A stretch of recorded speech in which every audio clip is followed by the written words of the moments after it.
ఈరోజు ఈ 3 ప్రాంతాల్లో కూడా ప్రత్యేకించి పోలీస్ వ్యవస్థ ఎట్లా అయిపోయిందంటే ఒక కంటికేమో కాటుకు పెడతారు, మరొక కంట్లోనేమో కారం పోస్తారు.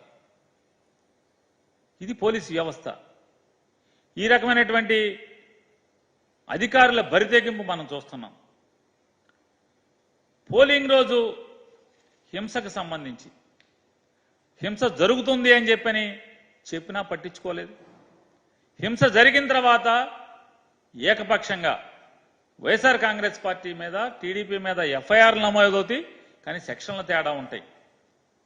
వైఎస్ఆర్ కాంగ్రెస్ పార్టీ కార్యకర్తలనేమో వేటాడతారు. వీటన్నిటికీ మనం ఉదాహరణలుగా బోళని కూకలుగా తీసుకోవాల్సినటువంటి అవసరం ఉంది. నరసరావుపేటలో డాక్టర్ గోపిరెడ్డి శ్రీనివాసరెడ్డి మీద ఎంత సౌమ్యుడో మనకు తెలుసు. ఆ డాక్టర్ మీద కేసులు పెడతారు. అలాగే ఆ డాక్టర్ మీద హత్యాయత్నం కేసు పెడతారు. అలాగే ఆ డాక్టర్కి ప్రత్యర్థిగా ఉన్నటువంటి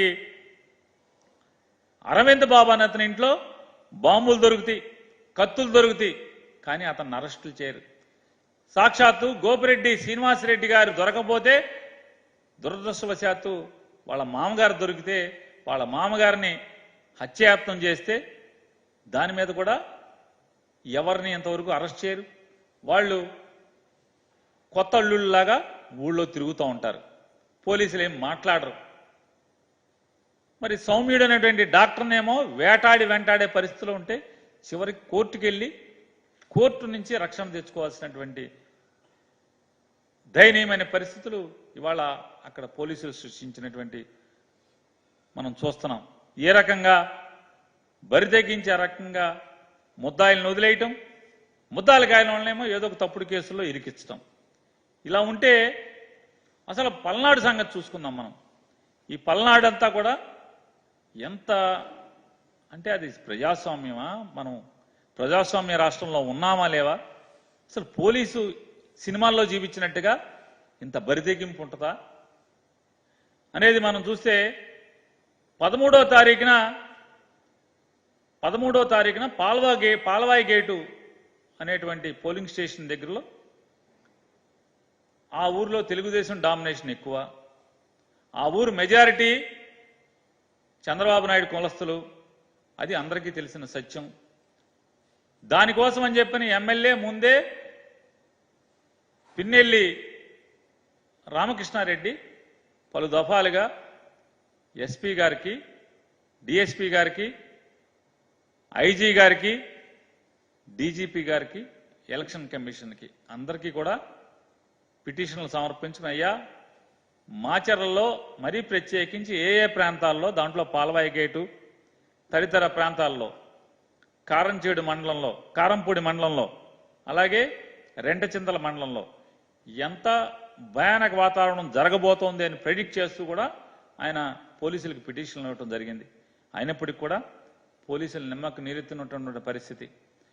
ఈ 13వ తారీఖున పాల్వాయి గేటు దగ్గర దళితుల్ని కానీ, వెనుకబడిన కులాలను కానీ, ముస్లింలను కానీ వాళ్ళందరినీ కూడా ఓటింగ్కి రానివ్వకుండా పోలింగ్ స్టేషన్ బయట దౌర్జన్యకాండ సృష్టిస్తుంటే అక్కడ ఆ వీడియోల్లో ఆల్రెడీ ఇప్పటికే చాలామంది మా వైఎస్ఆర్ కాంగ్రెస్ పార్టీ వాళ్ళు వీడియోలు ప్లే చేశారు. ఆ వీడియోలో పాల్వాయి గేటు బయట జరిగినటువంటి విధ్వంసకాండలో అక్కడ ఒక పోలీస్ ఇన్నోవా ఉంటుంది. ఆ పోలీస్ ఇన్నోవా ఆ రోజు కంప్లైంట్ ఇచ్చాడంటారు, విఆర్ఓ ఇచ్చాడంటారు, దాంట్లో గుర్తు తెలియని వ్యక్తులు అంటారు. అంటే ఎమ్మెల్యే ఎవడో తెలీదా? విఆర్ఓకి ఎమ్మెల్యే ఎవడో తెలీదా? ప్రిసైడింగ్ ఆఫీసర్కి ఎమ్మెల్యే ఎవడో తెలీదా? నిజంగా మరి బదలు కొట్టుంటే మరి ఎమ్మెల్యే పేరు ఉండదు. 17వ తారీఖు సిట్ వెళ్ళింది కదా, మరి ఐపీఎస్ ఆఫీసర్లేగా ఏదోటి అక్కడ ఏమి జరిగిందో పగలేద్దామనే కదా వెళ్ళారు. మరి ఎమ్మెల్యే వీళ్ళు సిట్ వెళ్తే ఎమ్మెల్యే పేరు ఏమన్నా దాంట్లో జరిగింది ఎవరన్నా చెప్పారా? కొన్ని సిట్టోళ్ళు వచ్చి 18వ తారీఖున డీజీపీకి ఇచ్చినట్టు దాంట్లో ఇట్లా ఎమ్మెల్యే మెషిన్ బాధలు కొట్టాడండి అని చెప్పి ఎప్పుడు ఆ దాంట్లో చెప్పారా? మీడియాకి కూడా మీ అందరికీ కూడా సిట్ వాళ్ళు మీకు ఒక ఇది ఇచ్చారు. వాళ్ళు గమనించినటువంటి డీజీపీకి ఇచ్చినటువంటి ప్రిలిమినరీ రిపోర్ట్లో ఏమేమి అంశాలు ఉన్నాయో మీకు ఇచ్చారు. దాంట్లో ఎక్కడ కూడా ఓటింగ్ మిషన్లు పగిలినాయి అని కానీ, దాడి జరిగిందని కానీ, దాంట్లో ఎమ్మెల్యే పాల్గొన్నాడు, పిన్నెల్లి రామకృష్ణారెడ్డి గారు పాల్గొన్నాడని కానీ ఎక్కడ సిట్ ఇచ్చిన డీజీపీ గారికి ఇచ్చినటువంటి ప్రిలిమినరీ రిపోర్ట్లో ఎక్కడా లేదు. దానికి సాక్ష్యం మీడియాకి ప్రిలిమినరీ రిపోర్ట్లో ఏమేమి ఉన్నాయో మీడియాకి రివీల్ చేశారు. మరి ఎమ్మెల్యే నిజంగా పాల్గొంటే అది చాలా సెన్సేషన్ ఇష్యూ కదా. ఓటింగ్ మెషిన్లు బదలైపోతే చాలా సెన్సేషన్ ఇష్యూ కదా.